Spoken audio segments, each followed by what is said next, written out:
Hello, hello, hello! Magandang buhay mga kairog and welcome sa akin channel, Rima and Tess. Bago natin simulan ang ating paglalakbay, sa mga hindi pa po nakasubscribe, and then subscribe mo na po ako, and then click niyo po yung bell button para updated po kayo for the next video. Ayan, and dito tayo ngayon sa Tagaytay Picnic Grove. So napakaganda na pala, maliwalas na. So ang laki-laki na ng pinagbago kasi dati ang dami ditong restaurant. And then, ayan, yan pong place na yan, pwede kayo dyan maglaro ng saranggola, and then maglaro ng badminton. Tingnan mo, ang aliwalas na siya kasi dati ang dami-daming restaurant dyan. And then, ang ganda naman talaga, maaliwalas na siya. Sa mga cottage na yan, pwede kayo magdala ng food, pwede kayo mag-ihaw. Yung mga nakakita nyo po mga cottage na yan, ay lahat po yan may bayad. Pero hindi naman siya ganun kamahalan. Alam nyo, yung pinaka-the best na kasama natin dito, yung family natin at saka yung barkada natin. Ito yung pinakamagandang banding dito sa place na to, dito sa Picnic Grove. Alam nyo mga kairong, itong Picnic Grove nito, ipapasyal ko kayo para at least magkaroon man lang kayo ng idea sa mga pupunta dito or sa hindi pa nila alam kung ano nga ba yung itsura ng Picnic Grove. Para yun lang, para magkaroon kayo ng idea kung pupunta kayo dito, at least alam nyo na. At alam nyo ba, itong pinaka-the best dito, ayan, yung view na yan, yung taal na yan, yan ang pinakamagandang nakaka-relax talaga dito. At saka yung view deck na ipapakita ko sa inyo later. Ano bang ginagawa natin? Tara, ikutin na natin kung gaano kaganda, kung gaano kalayo yung pupuntahan natin view deck. Let's go!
Dito na tayo ngayon sa viewing deck. Ayan, naakyat na tayo para makita natin ang kagandahan ng Taal Volcano. Ito medyo maliit lang naman yung space dito, pero ito yung pinakamagandang place. Kasi dito mo makita yung kagandahan ng Taal Volcano. Ayan, saka malamig yung temperature, mahangin, ayan, nakaka-relax talaga yung kapaligiran niya. At saka din tinan nyo naman yung Taal Volcano, kitang-kita nyo naman, syempre, kahit sino magandang magpa-picture dito, post lang, and then at the same time, nakaka-relax siya. So, ayan, tinan mo, picture muna kami, o diba? 'Di ba? Saka dyan tayo galing sa baba. Ayan, nag-walking tayo sa baba papunta dito sa taas. Ayan. Kayo mga kairog, nagustuhan nyo ba? Ano bang masasabi nyo dito sa Tagaytay Picnic Grove? Comment kayo sa comment section kung nagustuhan nyo or kung ano yung masasabi nyo dito sa Picnic Grove. Paano mga kairog? Kami lalabas na. kami naglalakad na papunta sa labas para lumipat ng destination. Ayan, kami pupunta ng Sunflower Farm. Kaya paano? Kita-kits tayo there!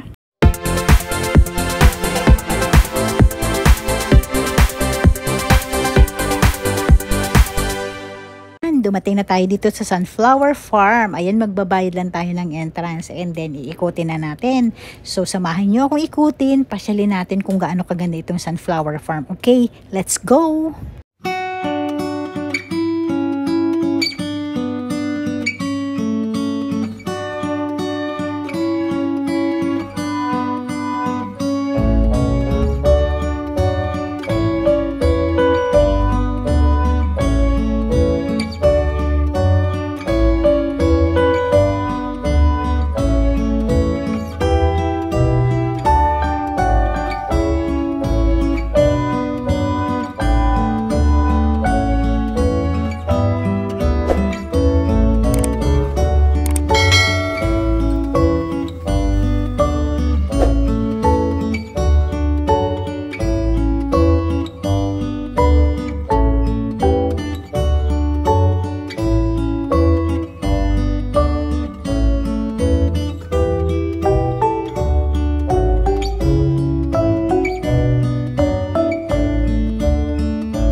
Andito kami ngayon sa entrance ng Paradiso. Papasok na kami ng loob ng farm. Kaya ano pang ginagawa natin? Tingnan natin or pasyalan na natin or ikutin na natin kung gaano kaganda nga ba itong farm na to. Kaya ano pang ginagawa natin? Tara, let's go! Ito na, welcome picture lang po dito sa Paradiso.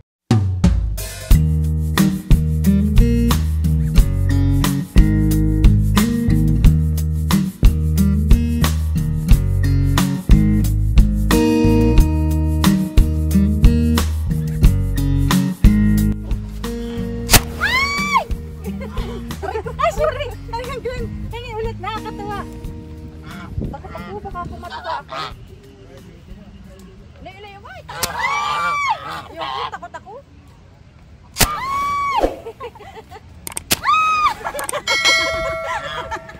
Ang saya-saya, di ba? Ganda! Parang may experience mo. Dali na. Hindi ka naman natutukain. Okay na. Tapos ano ka na magpapakain natin?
Ito, super excited ka naman.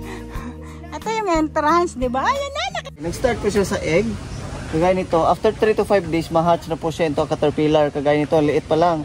Pero makita tayo na mamaya na malalaki na mga caterpillar kasi aabot sila ng 10 to 15 days. Nakain si male. Palagayin dito ko. Kasi once nakipag-mate po siya, after 2 days or 48 hours of mating process, pag naghiwalay, patay na si male. So this is the male reproductive organ of the butterfly. Yes po. Egg muna, tapos yung caterpillar, tapos nagiging gano'n na siya. Pupa. Pupa ang tawag doon. Pupa or chrysalis. Yan kasi ang Pupa o resting chrysalis. stage ng metamorphosis or life cycle nila.